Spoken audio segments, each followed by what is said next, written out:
가끔 우리 주변에 보면 참 어른스러운 그런 아이들이 있습니다. 인사도 잘하고요, 자신의 일도 잘하고 부모님의 마음까지도 헤아릴 줄 아는 아이들입니다. 어려운 환경 속에서도 아까 소개한 초긍정 마인드로 밝은 표정을 잃어버리지 않습니다. 또한 자기 가족을 나보다 먼저 생각을 해서 또한 조용히 희생까지도 합니다. 아픈 엄마의 발을 묵묵히 닦아주기도 하고요, 어린 동생을 말없이 돌봐주기도 합니다. 우리는 이런 아이들을 뭐라고 부르냐? 애어른이라고 그런 아이들을 부릅니다. 그리고 그런 애어른인 아이들에게 한없는 칭찬을 쏟아 놓습니다. 어른스럽다, 대견하다, 착하다. 어디서 이런 아들이 왔을꼬? 어디서 이런 자식이 왔을꼬? 제가 늘 들어왔던 칭찬입니다. 이렇게 칭찬하면 너무 좋아합니다. 그런데 정작 본인은 좋기만 할까요? 정작 본인은. 애 어른 같은 아이는 자신의 불편함을 잘 말하지 않습니다. 말하지 않는다고 해서 불편함이 없는 것은 아닙니다. 그저 상대를 살펴가면서 자신의 마음을 표현할 뿐입니다. 자신의 감정과 생각을 마음껏 표현해도 되는지 이 사람한테, 그렇지 않은지를 아는 것은 거의 본능에 가깝습니다. 아플 때 아프다고 말하는 것도 말할 수 있는 여건이 되어야 할 수 있는 거고, 들어줄 사람이 있을 때만 가능한 것을 너무 이른 나이에 알게 된 겁니다. 옆에 분과 인사 나누시겠습니다. 저한테는 이야기하셔도 됩니다. 저한테는 이야기하셔도 됩니다. 그런데 우리 주변에는 이런 어른과 같은 그런 애 어른의 아이도 있지만 반대로, 그와는 완전히 반대로 아이 같은 어른들, 성인 아이들도 참 많이 있습니다. 분명히 나이와 신체는 어른입니다. 그런데 정신적으로나 역할적으로 아이의 상태를 벗어나지 못하고 부모로부터 자립하지 못한 자녀들입니다. 감정 표현은 어린아이 수준에 머물러 있고요, 사회생활이나 인간관계도 많은 어려움을 겪으면서 살아갑니다. 그런데 요즘 현대사회는 이런 성인 아이들이 점점 늘어나고 있는 추세입니다. 그렇다면 우리가 신앙생활하고 있는 교회 안에는 성인 아이가 없을까요? 우리가 함께 섬기면서 살아가고 있는 우리 충일교회 안에는 신앙의 성인 아이 없을까? 오늘 본문 12절의 말씀을 한번 읽어보겠습니다. 12절입니다. 때가 오래되었으므로 너희가 마땅히 선생이 되었을 터인데 너희가 다시 하나님의 말씀의 초보에 대하여 누구에게서 가르침을 받아야 할 처지이니 단단한 음식은 못 먹고 젖이나 먹어야 할 자가 되었도다. 아멘. 사실 사람에게는 하나의 나이가 있는 것은 아닙니다. 여러 종류의 나이가 있습니다. 가장 대표적인 나이는 생물학적 나이입니다. 내가 몇 년생이고 내가 몇 살이라는 나이입니다. 그런데 똑같은 나이임에도 불구하고 신체 나이가 차이 나는 사람, 아까 전에 앞에 소개했듯이 생긴 거하고 나이가 실제가 다른 사람들이 많이 있습니다. 분명히 한참 형이고 아니면 한참 언니인 줄 알았는데 이야기하다 보고 알고 보니까 동갑이고 친구일 때가 있다는 겁니다. 배우 이호철 씨라는 분이 있습니다. 배우 이호철. 몇 살로 보이시나요? 배우 이호철 씨.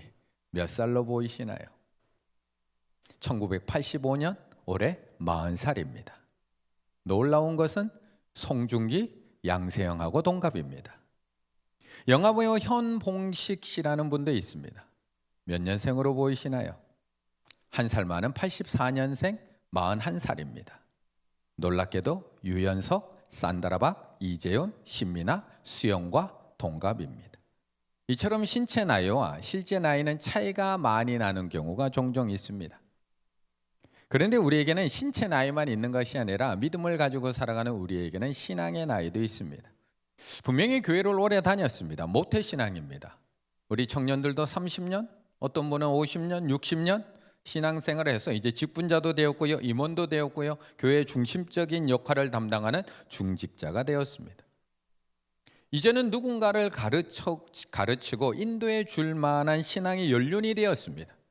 그런데 실제의 신앙은 그렇지 못한 사람들이 많이 있다는 겁니다. 12절, 때가 오래되었으므로 때가 오래되었으므로 너희가 마땅히 선생이 되었을 터인데 너희가 다시 하나님의 말씀의 초보에 대하여 누군가에게서 가르침을 받아야 될 처지가 되었구나라고 말씀하고 있는 겁니다. 때가 오래되었으므로 초신자 새 가족이 아니라는 말씀입니다. 그리스도를 믿은 지 충분한 오랜 시간이 지났음에도 불구하고 실제적인 그들의 영적 상태는 어린아이라는 겁니다. 서당계 3년이면 풍어를 읊어야 되고 식당계 3년이면 라면을 끓여야 되는데 하나님을 믿은 지 수십 년이 되었는데도 여전히 누군가에게 구원의 복음 하나 가르치지 못하고 가르침을 받아야 하는 상태라는 겁니다. 사실 오늘 본문은 이 저자가 히브리 성도들에게 뭔가를 열정적으로 가르치다가 갑자기 잠깐 멈춘 상태의 말씀입니다. 앞 히브리서 4장 14절부터 해서 예수님께서는 이 레위지파 출신의 제사장보다 훨씬 뛰어난 대제사장임을 히브리서 저자가 계속 이야기하고 있습니다. 그리고 아론의 후손인 대제사장보다 멜기세덱의 후손인 그리스도의 대제사장, 우리 그리스도가 대제사장으로서는 더 완벽하다라는 것을 이야기하고 있는 겁니다. 자, 봐라.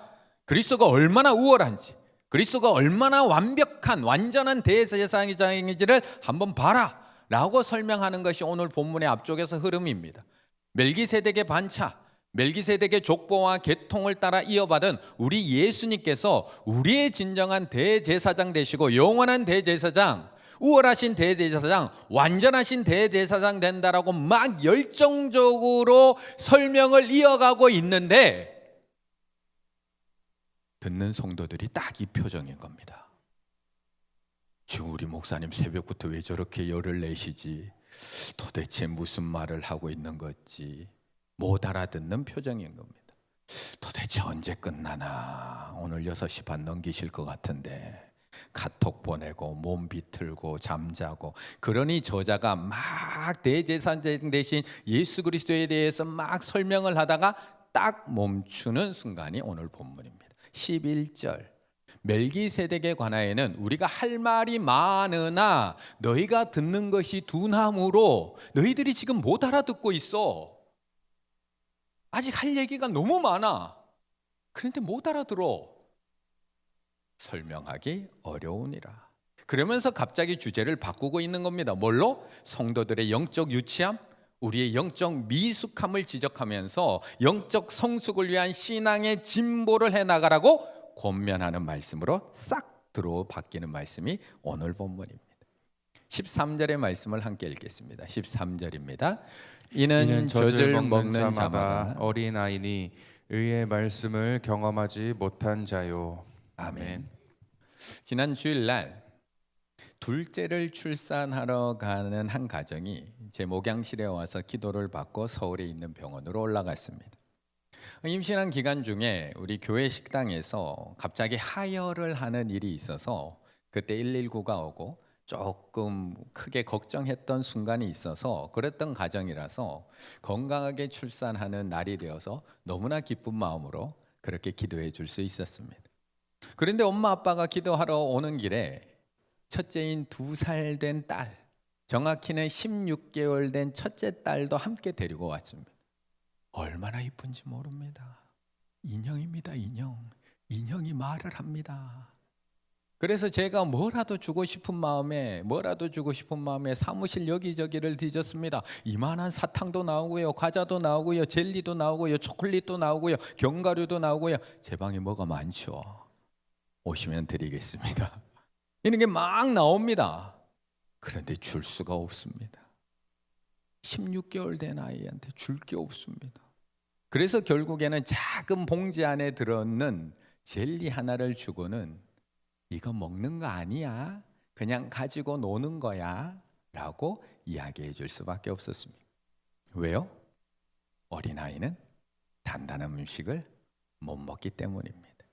단단한 음식을 씹을 수도 없을 뿐만 아니라 삼킨다고 해도 소화해낼 능력이 없고 먹으면 금방 배탈이 나기 때문에 줄 수가 없습니다. 아무리 좋은 음식도 줘도 먹을 수가 없습니다. 그런데 우리가 아이들은 금방 구분할 수 있습니다. 아이들을 보면 이 음식을 먹을 수 있는 아이인지 못 먹는 아이인지 우리가 한눈에 구분할 수 있습니다. 그런데 다 큰 우리를 보면 금방 구분해내기가 너무나 어렵습니다. 겉으로 보기에는 다 어른 같습니다. 신앙생활한 기간만 봐도 수십 년 세례 받았죠. 직분 받았죠. 심지어는 가르치는 자리에 있기도 합니다. 그렇다면 나는 어린아이일까요? 나는 장성한 자일까요? 오늘 본문에서는 이 어린아이의 기준을 이렇게 말씀하고 있습니다. 13절, 이는 젖을 먹는 자마다 어린아이니 의의 말씀을 경험하지 못한 자요. 의의 말씀을 경험하지 못한 자요. 그렇다면 어린아이가 경험하지 못한 이 의의 말씀이란 무엇일까? 오늘 새벽 최대한 간단하게 설명을 드려보려고 합니다. 최대한.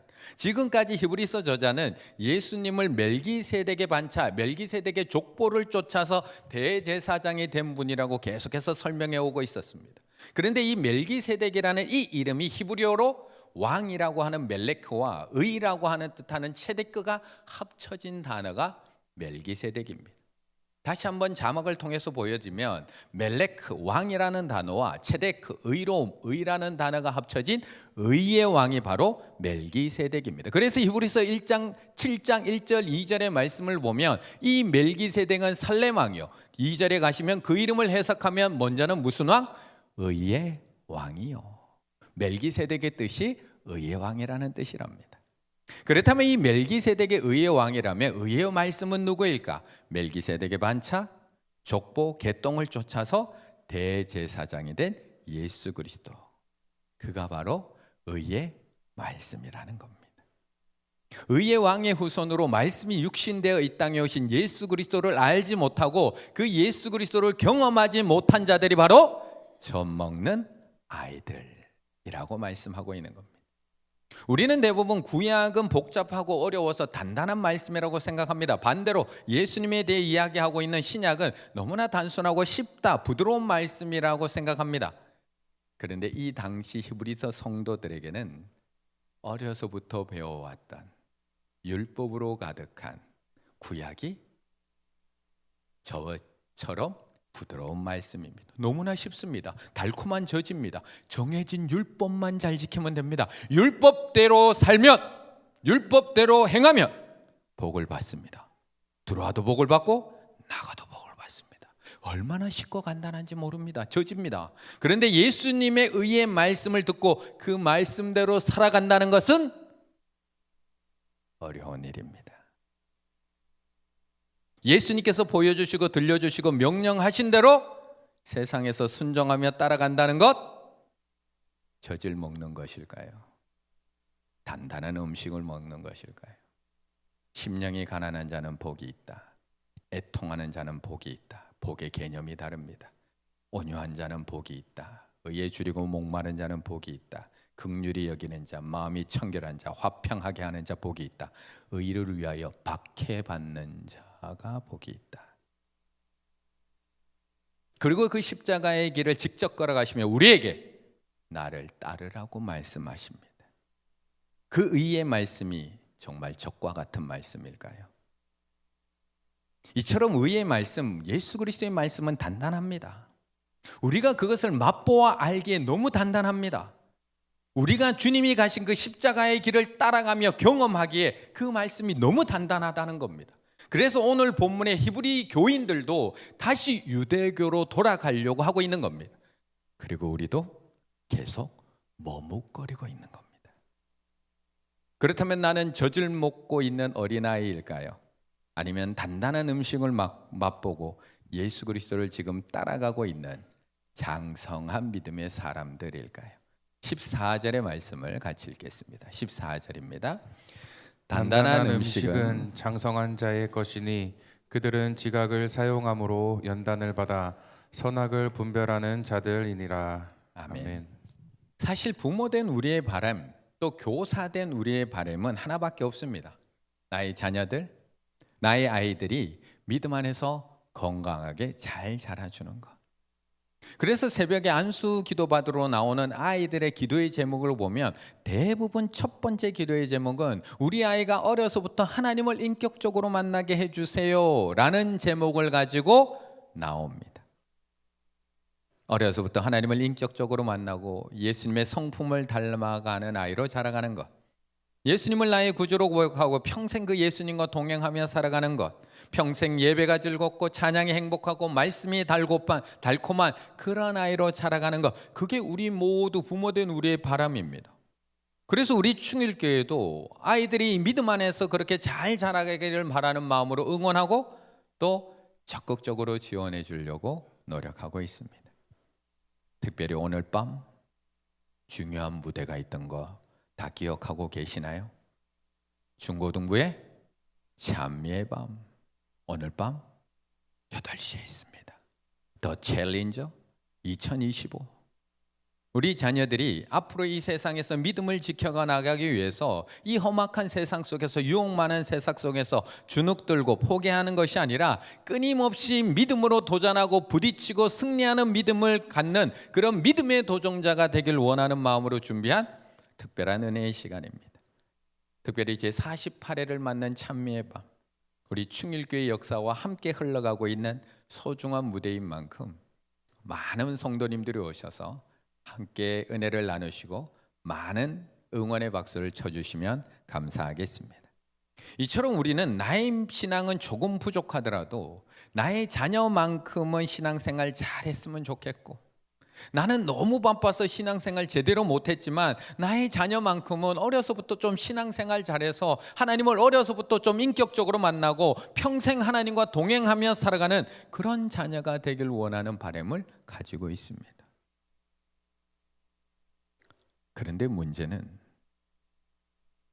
말씀을 먹이는 자가 어린아이인데 어떻게 단단한 음식을 먹일 수 있을까요? 말씀을 먹이는 자가 어린아이인데 어떻게 아이에게 단단한 음식을 먹일 수 있을까요? 애가 애를 키우는데 어떻게 장성한 자가 먹을 수 있는 단단한 음식을 먹일 수가 있을까요? 내 입맛이 초딩 입맛인데, 내 입맛이 마라탕이 좋고 탕후루가 좋고 요화정이 좋은데 어떻게 아이에게 입에 좋은 음식이 아니라 몸에 좋은 음식을 어떻게 먹일 수가 있을까요? 그래서 오늘 본문 마지막 절에서는 아이들만 건강하게 자라길 바라는 우리들에게 이렇게 말씀해 주고 있는 겁니다. 14절, 단단한 음식은 장성한 자의 것이니 그들은 지각을 사용함으로 연단을 받아 선악을 분별하는 자들이니라. 조금 어렵게 들리는데 쉬운 성경으로 보면 훨씬 더 쉽게 이해가 됩니다. 쉬운 성경으로 이렇게 얘기합니다. 단단한 음식은 어른을 위한 것입니다. 그들은 훈련을 통해 선과 악을 구별할 줄 압니다. 훈련을 통해 선과 악을 구별할 줄 압니다. 앞에서 얘기한 지각을 사용함이라는 것은 우리에게 주신 이 광갑기관을 사용해서 연단, 훈련을 받아서 선과 악을 구별할 수 있는 사람이 되라는 겁니다. 여기서 강조하고 있는 것이 무엇인가? 말씀과 묵상을 통해 혹은 정기적인 사랑의 실천이라는 훈련을 통해서 선악을 구별하는 성숙과 경건에 이를 수 있다는 것입니다. 그래서 우리는 어떤 훈련을 마쳤다고 해서 야, 이제 다 끝났다, 이제 알파 끝났고 마더와이즈 끝났고 성경 일도 끝났다, 마음을 조금만 놓으면 금방 옛날로 돌아갑니다. 그런데 우리는 아이들을 위해서 특세를 나오지 자신들을 위해서 나오지 않습니다. 자녀들의 신앙 교육을 위해서 희생하는 마음으로 나오지 나의 신앙 성장을 위해서 나오지 않습니다. 자녀들의 기도는 그렇게 정성스럽게 쓰지만 나의 기도의 제목은 굳이 정리하지 않습니다. 자녀들만 올 한 해 지혜와 지식이 자라길 원하고 좋은 선생님, 좋은 친구들 만나길 원하고 올 한 해 우리 자녀만 영육이 건강하게 자라길 원하지 나의 만남의 축복, 나의 지혜, 나의 영적 성장을 위해서는 아무 관심 없습니다. 목사인 저는 충분할까요? 이제 담임 목사인데 저는 더 이상 성장하지 않아도 이제 충분할까요? 두 아이의 부모인 저는 이미 충분할까요? 이제 아이들만 잘하면 되는 걸까요? 교사인 저는 이미 단단한 음식을 먹는 장성한 자일까요? 자식은 부모의 크기만큼 자라고 아이들은 교사의 영적 분량만큼 자랍니다. 2025년 올 한 해 나는 이미 다 컸어 라고 스스로 만족하지 마시고 아이들을 성장시키고 싶은 만큼 나는 어떻게 얼마나 성장하는 한 해가 될 수 있을까? 어떤 훈련을 통해서 더 성장할 수 있을까? 그것을 결단하고 계획하고 훈련하며 달려가실 수 있는 우리 충혈의 가족들과 우리 교사들 다 되시기를 간절히 바라겠습니다.